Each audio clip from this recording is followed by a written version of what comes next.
light in my darkest night. Your love shines like a beacon so bright. Through the storms and the trials we face, in your arms I find my safe place. যাচ্ছি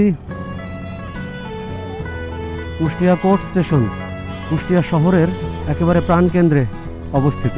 মজমপুর থেকে ঠিক কাছেই। মজমপুর থেকে অটোতে উঠলে 5 টাকা। 5 রাস্তার মোড় এটা। এর ঠিক পরেই যে 4 রাস্তার মোড়, সেখান থেকে আসলে 1 মিনিটেরও কম হাঁটার পথ।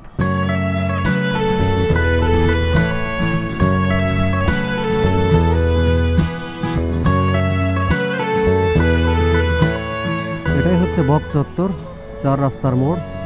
ঠিক এখান থেকেই ডান দিক দিয়ে সোজা যেতে হবে। এখান থেকে খুবই কাছে, 1 মিনিটেরও কম সময় লাগবে যদি আপনি হেঁটে যান। ও একটা ট্রেন আসছে অলরেডি। স্টেশনটা আসলে খুবই ছোট। কোর্ট স্টেশনের খুব কাছেই আমি। কিছুক্ষণ আগে একটা ট্রেন গেল। একটা ট্রেন থামলে এরকম রাস্তার উপরে প্রায় এসে যায় ট্রেনের ইঞ্জিন। আসলে একেবারেই শহরের ভেতরে এই ছোট্ট স্টেশন। ট্রেন আসা যাওয়ার সময় এখানে ব্যাপক আকারে জ্যাম লেগে যায়। এই জায়গাটা পার হওয়া ভালোভাবে একটা চ্যালেঞ্জ। এই হচ্ছে ছোট্ট স্টেশন।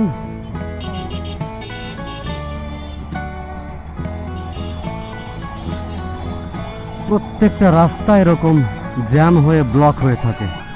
একটা ট্রেন যখনই আসবে আর যাবে, তখনই পুরো শহরটার এই স্থবিরতা। এখানে হোক অ্যাম্বুলেন্স, যে গাড়ি হোক না কেন, সব কিছুই এরকম থেমে থাকে। এটাই হচ্ছে কুষ্টিয়া কোর্ট স্টেশন।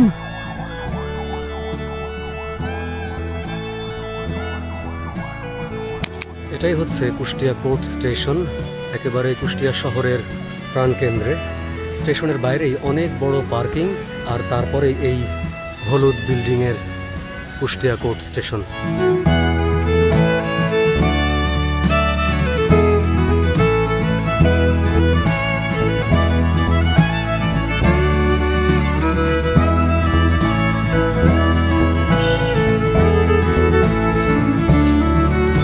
ইসলামিয়া কলেজের ঠিক এই পাশ থেকে ঢুকলেই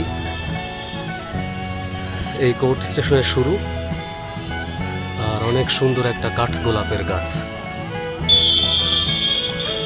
স্টেশনটা খুবই ছোট, সেই তুলনায় এখানে যাত্রীদের চাপ অনেক বেশি। ছোট একটাই প্ল্যাটফর্ম এখানে। বড় কোনো ট্রেন আসলে এখানে থামলেই দুই দিকেরই আসলে রাস্তা বন্ধ রাখা লাগে। কিছুক্ষণ আগে দেখেছি একটা ট্রেন এখানে থেমেছিল, যার ইঞ্জিন একেবারে ওই দূরের রাস্তা পর্যন্ত পৌঁছে গিয়েছে। এপাশেই বিশ্রামাগার, শোভন শ্রেণীর আর প্রথম শ্রেণীর। ঠিক এদিকে স্টেশন মাস্টারের রুম। এটা হচ্ছে মূল ভবনের ভেতরটা। এখান থেকেই টিকিট কাটা হয়ে থাকে। আর ঠিক এই পাশটা রেলওয়ে নিরাপত্তা বাহিনীর ইউনিট। কোর্ট পাড়ার এখান থেকে ঢুকলেই বেশ বড় একটা মসজিদ, এক টাইপের rail line, broad gauge rail line. আলহামদুলিল্লাহ, আজকের এপিসোড এখানেই শেষ করছি।